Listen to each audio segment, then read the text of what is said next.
A very good morning again, class 11th. So today we are continuing our lesson, that is the adventure. So हमने अभी पढ़ा कि जो Britishers थे वो किस तरीके से अपनी इन्फ्लुएंस को बढ़ाना चाहते थे, ख़ास तौर से क्योंकि उस समय उनकी इन्फ्लुएंस, उनका दबदबा जो था वो सिर्फ 3 स्टेट्स तक सीमित होकर रह गया था।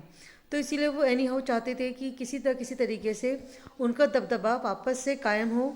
तो जब उन्हें पता चला कि जो पेशवाज हैं वो वो अपने प्रजा को टेक्निकली अपडेट करना चाहते हैं, तो उन्होंने आगे बढ़कर उनको इस चीज़ के लिए ऑफ़र दिया। और लेकिन उनको ब्रिटिशर्स को ये ज़रूर कहा गया कि उनको लोकल सेंटर्स को गाइड करना है, उन्हीं को ही टेक्निकली अपडेट करना है। तो इससे क्या हुआ कि जो लोकल सेंटर्स थे वही टेक्निकली अपडेट हो पाए, बाकी लोगों को इसका जो फ़ायदा था वो नहीं मिला। So now let's continue what happened. आगे क्या होता है वो हम कंटिन्यू करते हैं। The 20th century brought about further changes inspired by the West India move towards a democracy। जो 20th century थी वो काफ़ी सारे चेंजेस लेकर आई, क्योंकि हमारा जो भारत था अब वो वेस्ट यानी कि पश्चिमी सभ्यता से प्रभावित हो रहा था। India move towards a democracy, अब इंडिया डेमोक्रेसी की तरफ बढ़ रहा था। By then the Peshwas had lost their enterprise and they were gradually replaced by democratically elected bodies. अब तक मतलब जब इंडिया डेमोक्रेसी की तरफ बढ़ रहा था, उस समय तक जो पेशवाज थे उनकी जो सत्ता थी, उनका जो साम्राज्य था वो खो चुका था। एंटरप्राइज मतलब उनका उद्योग मतलब नहीं, यहाँ पे उनकी जो सत्ता थी वो खो चुकी थी। And they were gradually replaced by democratically elected bodies, और वो धीरे धीरे उनको जो प्रजातांत्रिक तरीके से जो लोग चुनकर आए उनको रिप्लेस कर दिया गया। The sultanate at Delhi survived even this transition. जो दिल्ली सल्तनत थी वो इस बदलाव के बावजूद भी बची रही। ट्रांजिशन मीन्स बदलाव, largely because it wielded no real influence, खासतौर से इसलिए क्योंकि उस पर उसका कोई वास्तविक प्रभाव नहीं पड़ा था। The Shahenshah of Delhi was no more than a figure head to rubber stamp. जो दिल्ली का शहंशाह था वो अब एक आकृति कह सकते हैं या एक रबर स्टैम्प बनकर रह गया था। The recommendations made by the central parliament, क्योंकि सेंट्रल पार्लियामेंट की सिफारिश पर वो अभी भी एक शहंशाह था, अदरवाइज उसका अब किसी भी पॉलिटिकल मामले में कोई रोल नहीं था। As he read on, Gangadhar Pant began to appreciate the India he had seen. जब वो इस तरीके से आगे इस बुक को पढ़ रहे थे, गंगाधर पंत, उन्होंने उस इंडिया को जो वो देख चुके थे बहुत पसंद किया, उसको बहुत ज़्यादा उसकी तारीफ करी, उसको अप्रिशिएट किया। It was a country that had not been subjected to slavery for the white man. ये कहकर उनको मतलब उनको अप्रिशिएट इसलिए किया कि उनको ये महसूस हुआ कि यही एक ऐसा देश था जो अभी तक भी गोरे लोगों का अभी तक गुलाम नहीं बना था। स्लेवरी मीन्स गुलाम, और सब्जेक्टेड टू मतलब शिकार नहीं हुआ था या उनको गुलाम नहीं बना था। It did learn to stand on its feet and knew what self respect was. अब उसने मीन्स इंडिया ने अब अपने पैरों पर खड़ा होना सीख लिया था। एंड न्यू, और वो जानता था व्हाट सेल्फ रिस्पेक्ट वॉज, कि सेल्फ रिस्पेक्ट क्या होती है। From a position of strength and for purely commercial reasons. From a position of strength क्योंकि ताकत की वजह से, और प्योरली कमर्शियल रीजन्स और पूरी तरीके से व्यवसायिक कारणों की वजह से। It did allowed the British to retain Bombay as the sole outpost on the subcontinent. तो as the sole outpost on the subcontinent means कि जो ब्रिटिशर्स थे उनको सिर्फ इस बात की परमिशन दी गई थी to retain Bombay as the sole outpost on the subcontinent, कि वो केवल जो उपमहाद्वीप था बॉम्बे, जो एक महाद्वीप का एक हिस्सा था, और एक सेना का एक आउटपोस्ट का मतलब होता है एक छोटा सा शिविर जो मुख्य शिविर से दूर होता है, जो शत्रु की जो गतिविधियाँ होती है उस पर नज़र रखता है। तो बॉम्बे उस समय एक आउटपोस्ट था, यानी कि जो अपने एनिमीज़ पर नज़र रखे हुए था, तो केवल उनको वहाँ तक ही रहने की परमिशन मिली थी। That lease was to expire in the year 2001, और ये जो समय सीमा थी ये 2001 में ख़त्म हो गई थी, according to a treaty of 1908, जो 1900 में जो संधि हुई थी उसके अनुसार। ट्रीटी मतलब संधि, यानी कि जो ब्रिटिशर्स थे उनको बॉम्बे में रहने की परमिशन केवल 2001 तक ही दी गई थी, लेकिन 1908 क्योंकि 1908 में जो संधि हुई थी उसके अनुसार वो 2001 में जो उनकी समय सीमा जो उनको दी गई थी वहाँ तक रुकने की, वो 2001 में ख़त्म हो गई थी। Gangadhar couldn't help comparing the country he knew with what he was witnessing around him. Gangadhar अपने कुछ किसी तरीके से भी कंट्री को कंपेयर नहीं कर पा रहा था।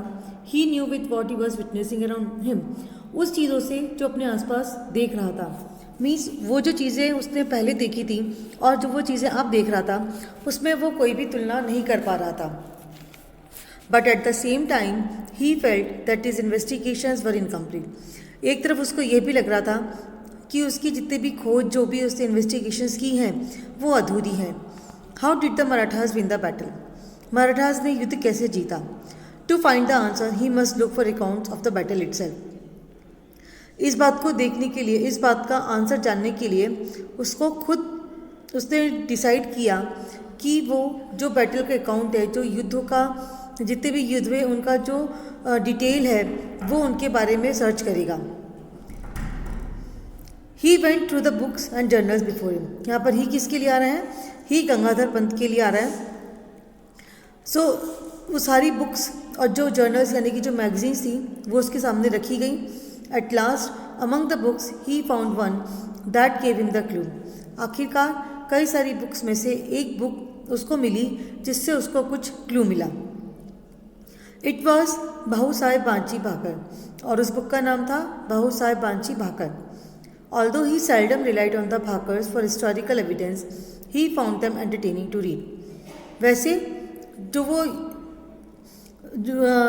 गंगाधर पंत है वो कभी भी भाकर्स यानी राइटर्स के नेम्स हैं जो इस नाम से लिखा करते थे, वो कभी भी ऐतिहासिक तथ्यों के लिए इन पर विश्वास नहीं करते थे। He found them entertaining to read. उनको सिर्फ उनको पढ़ने में मनोरंजन होता था, इसलिए वो उस किताब को पढ़ा करते थे। Sometimes buried in the graphic but doctored accounts। कई बार कई ऐसी चीज़ें होती हैं जो दफना दी जाती हैं इन द ग्राफिक मतलब किताबों के अंदर, बट डॉक्टर्ड अकाउंट्स। लेकिन अगर जब हम उनको ढूंढने जाते हैं, he could spot the gem of truth. लेकिन मतलब जो चीज़ें दफना दी गई थी उनमें से भी जो इट मीन्स कि कुछ डॉक्टर्ड अकाउंट्स का मतलब होता है झूठे खाते या झूठे सैद्धांतिक खाते। तो इस लाइन का मतलब ये है कि कई बार जो चीज़ें होती हैं वो जो आंकड़े होते हैं या जो तथ्य जो डिटेल में ग्राफिक मतलब होता है ऐसी चीज़ें जो डिटेल में दी गई हैं जिनका बहुत ज़्यादा वर्णन किया गया है, लेकिन उनके बीच में उनको दफना दिया जाता है। बट डॉक्टर्ड अकाउंट्स, लेकिन कई सारी चीज़ें जो होती हैं उनमें झूठी होती हैं, बहुत ज़्यादा फॉल्स होती हैं। ही कुड स्पॉट द जम ऑफ ट्रूथ। फिर भी वो उसने मीन्स गंगाधर पंत ने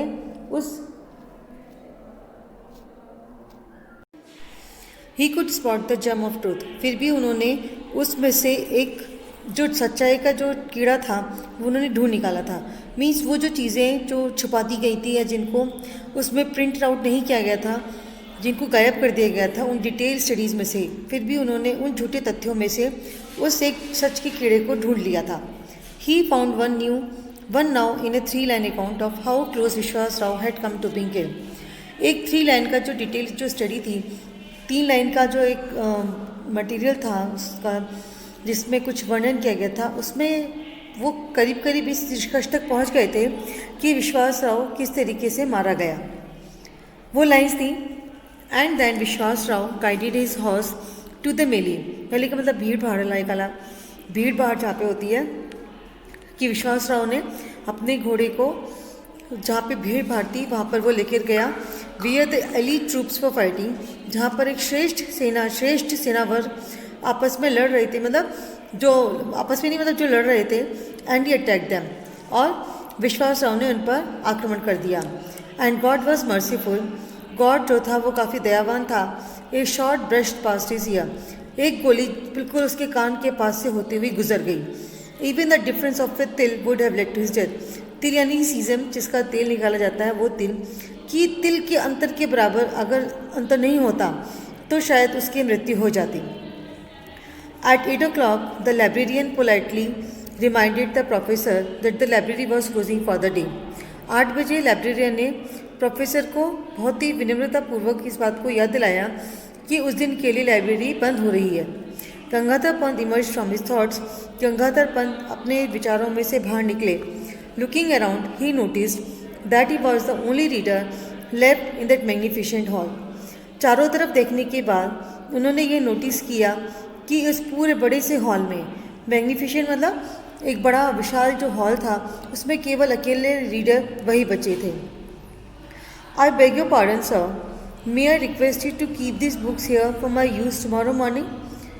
गंगाधर पंत ने लाइब्रेरियन से रिक्वेस्ट करते हुए कहा, मैं माफ़ी चाहता हूँ, लेकिन क्या मैं आपसे इस बात के लिए प्रार्थना कर सकता हूँ to keep this books here for my use tomorrow morning, कि कल सुबह के लिए इन बुक्स को पढ़ने के लिए मैं अपनी बुक्स यहीं पर रख दूँ. By the way when do you open, फिर भी आप कितने बजे खोलते हैं? At 8 o'clock sir, the librarian smiled. Librarian ने हंसते हुए कहा, 8 बजे sir. Here was a user and researcher right after his heart. अब उनके दिल में एक रिसर्चर और एक यूज़र मतलब एक खोज करने वाला व्यक्ति जो उस बात को मानने के लिए तैयार नहीं था जो लिखी हुई थी, उस बात का उसके दिमाग में उनके दिल में ये सब चीज़ें चल रही थी. मतलब एक ऐसा दिल एक दिल ऐसा धड़क रहा था जो बहुत ज़्यादा खोजबीन करने में लगा हुआ था. As the professor left the table he shoved some notes into his right pocket. जब प्रोफेसर टेबल से बाहर आए तो उन्होंने कुछ नोट्स अपनी राइट पॉकेट के अंदर रख लिए. Absent mindedly he also shoved the bakhar into his left pocket. बिना कुछ सोचे समझे उन्होंने उस भाकर जो एक बुक थी उसको भी अपनी लेफ्ट पॉकेट में